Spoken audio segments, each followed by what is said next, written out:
मुख्यमंत्री योगी आदित्यनाथ ने सपा अध्यक्ष अखिलेश यादव पर तंज कसते हुए कहा कि बुलडोजर सबके हाथ में नहीं फिट होता, उसके लिए बुलडोजर जैसी इच्छा शक्ति चाहिए। मुख्यमंत्री योगी आदित्यनाथ ने सपा अध्यक्ष अखिलेश यादव पर तंज कसते हुए कहा कि अपराधियों पर बुलडोजर चलाने के लिए बुलडोजर जैसी इच्छा शक्ति चाहिए। दंगाइयों के सामने नाक रगड़ने वाले बुलडोजर नहीं चला सकते हैं। मुख्यमंत्री योगी ने ये बयान अखिलेश यादव की उस टिप्पणी के जवाब में दिया है जिसमें अखिलेश यादव ने कहा था कि सत्ता में आए तो 2027 के बाद बुलडोजर को गोरखपुर की तरफ मोड़ देंगे।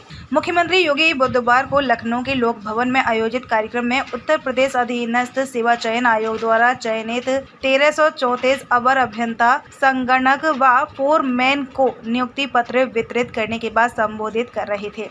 उन्होंने कहा कि 2017 के पहले जब नौकरियां निकलती थीं तो चाचा भतीजे में वसूली की होड़ लगती थी। आज कुछ जिलों में आदमखोर भेड़ियों का आतंक है। 2018 से पहले ऐसा ही आतंक और स्थिति यूपी में थी। इसके भी क्षेत्र बांटे थे।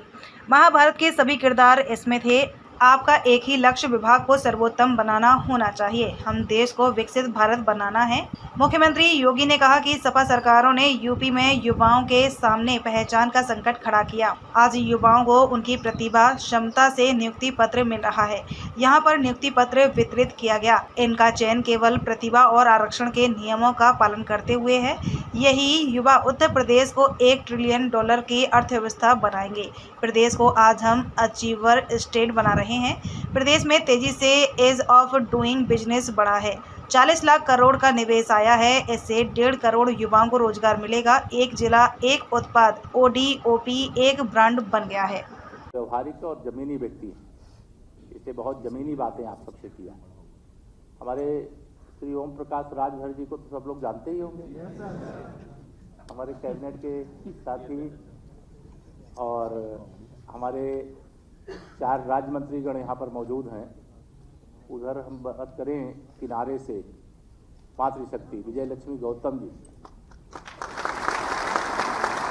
बलदेव सिंह औलख जी, सरदार जी, ब्रजेश सिंह रावत जी सहारनपुर से हैं, ठीक है। और इधर हमारे राठौड़ जी, राकेश गुरु राठौड़ जी के नाते बहुत एक सामान्य उससे राजनीति करते हुए यहाँ आज सरकार के माननीय मंत्री का दायित्व निर्वाह कर रहे हैं। और जिन्होंने शुरुआत की जानते हैं हमारे प्रदेश के जो मुख्य सचिव मनोज सिंह जी, और सभी अधिकारीगण भी यहाँ पर मौजूद हैं, पत्रकार मित्र भी मौजूद हैं। मैं आप सबसे केवल इतना कहूँगा, यह जिस भी मैं प्रयागराज से आता हूँ, इसलिए प्रयागराज एक ऐसा स्थान है जहाँ लगभग 5 लाख की संख्या में प्रतियोगी छात्र हर समय तैयारी करते हैं।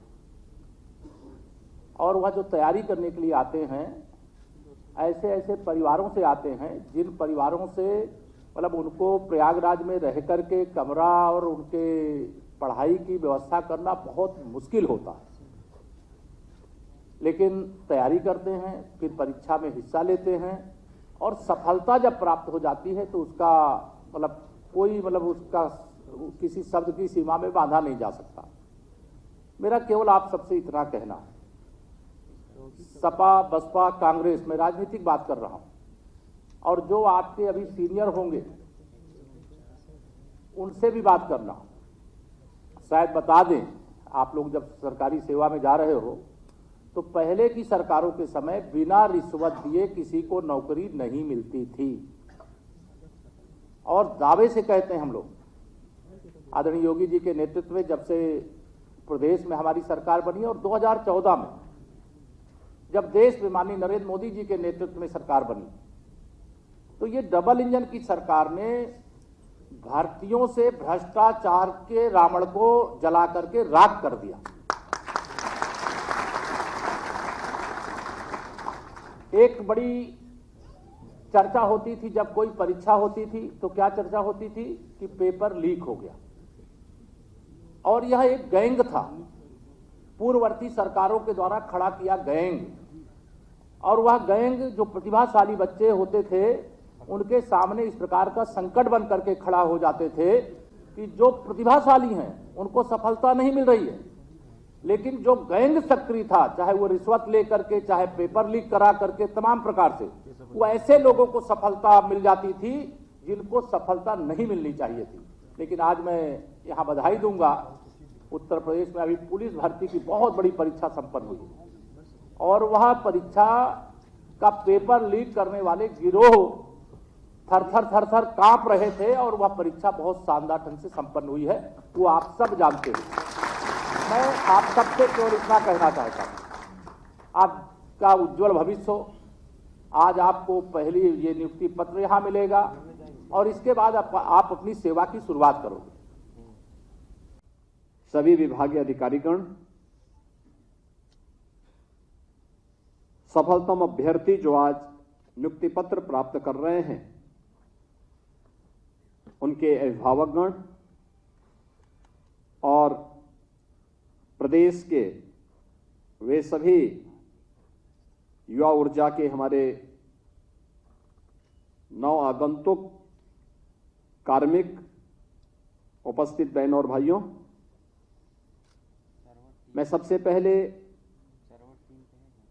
एक पारदर्शी और शुचितापूर्ण प्रक्रिया के माध्यम से नियुक्ति पत्र प्राप्त कर रहे सभी अभ्यर्थियों को हृदय से बधाई देता हूं, उनके अभिभावकों का हृदय से अभिनंदन करता हूं। मैं धन्यवाद देता हूं अधीनस्थ सेवा चयन आयोग को, जिन्होंने निष्पक्ष और पारदर्शी तरीके से इन 12 विभागों की नियुक्ति की प्रक्रिया को एक समय सीमा के अंदर पूरा करते हुए प्रदेश के इन युवा ऊर्जा के प्रतीक, इन प्रतिभाशाली युवाओं को उत्तर प्रदेश शासन का विभिन्न विभागों का हिस्सा बनाया है। मेरे लिए और भी प्रसन्नता का क्षण है, जब नियुक्ति पत्र वितरित हो रहे थे, मेरी इच्छा थी कि जो 1377 अभ्यर्थी हैं, उन सभी को मैं यहां पर नियुक्ति पत्र वितरित करूं, लेकिन आपकी भी और मेरी भी समय की एक सीमा है। लेकिन जिन भी लोगों को यहां पर नियुक्ति पत्र हम लोगों ने वितरित किए, मैं पूछ रहा था उन लोगों से कि भाई आप कौन जनपद के रहने वाले हैं। मैं देख रहा था, उसमें बिजनौर का भी था तो गाजीपुर का भी था, चंदौली का भी था, ललितपुर का है तो सिद्धार्थनगर का भी है। यानी हर जनपद का प्रतिनिधित्व इन नियुक्तियों में आपको दिखता होगा। न जाति का भेद, न क्षेत्र का, न किसी प्रकार का न भेद, केवल प्रतिभा और आरक्षण के नियमों का पालन करते हुए प्रतिभाशाली युवाओं को नियुक्ति की प्रक्रिया के साथ जोड़ करके प्रदेश की इस नियुक्ति की प्रक्रिया के माध्यम से आदरणीय प्रधानमंत्री जी के मिशन रोजगार के अभियान को आगे बढ़ाते हुए इन प्रतिभाशाली युवाओं की ऊर्जा और प्रतिभा का लाभ लेते हुए उत्तर प्रदेश को $1 ट्रिलियन की इकोनॉमी के लक्ष्य को प्राप्त करने की ओर तेजी के साथ आगे बढ़ाना, और आज वह लक्ष्य हमारे लिए अब बहुत नजदीक दिखता है। हम लोगों ने उन लक्ष्य को प्राप्त किया है।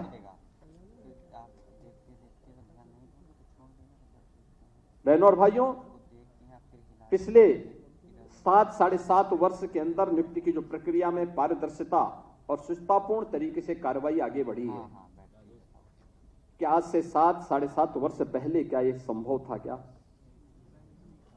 और उस समय जिस प्रकार की अराजकता थी, आप सोचो कि हम लोग 6.5 लाख से अधिक सरकारी नियुक्ति प्रदेश के युवाओं को देते हैं।